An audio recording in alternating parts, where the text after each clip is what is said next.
श्रद्धेय महानुभाव, हम अपने आप को स्पृशति स्पर्श, हम स्पर्श करते हैं, तल को स्पर्श करते हैं, धरातल को स्पर्श करते हैं, भौतिक क्षेत्र में स्पर्श करते हैं। स्पर्श का मतलब छूना होता है, पकड़ना होता है।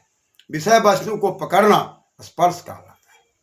तो हम यदि विषय वस्तु को नहीं छू पाए, विषय वस्तु को नहीं टच कर पाए, गणित के ग्रंथों के अंदर जो भी मौलिक चीजें हैं, मौलिक धारणाएं हैं, जोड़ घटाव गुणा भाग लघुत्तम महत्तम वर्गमूल घनमूल घात घातांक, ये आपका मौलिक चीज है। इस मौलिक चीज को नहीं समझ पाए, क्षेत्रमिति को नहीं समझ पाए, त्रिकोणमिति को नहीं समझ पाए, स्टैटिक्स को नहीं समझ पाए और जी करते चले जा रहे हैं और ब्लैक बोर्ड पर लिखाता चला जा रहा है और शिक्षक महोदय भी कह रहे हैं जी समझ गया तो जी, और जब पूछा जा रहा है तो नहीं आ रहा है। ये प्रवृत्तियां लगभग बढ़ रही है। इन प्रवृत्तियों को संयमित करने के लिए चित्त को एकाग्र करना और विषयवती प्रवृत्ति को समझना और शब्द रूप रस स्पर्श गंध को समझकर संसार के शब्द रूप रस स्पर्श गंध से दिव्य स्पर्श में जाना, दिव्य गंध में जाना और अपने जीवन को परम तत्व से जोड़कर विद्या का अर्जन करना।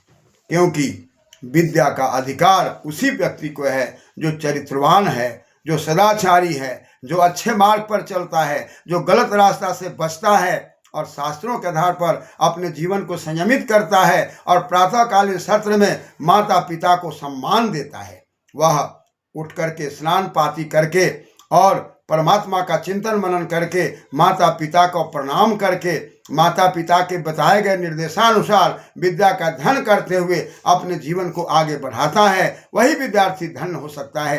अन्यथा विद्यार्थी बन करके भी वह विद्या का याचक नहीं होगा और वह कॉलेज के अंदर या विद्यालय के अंदर या हाई स्कूल के अंदर केवल उच्छृंखलता का एक स्वरूप प्रकट करेगा।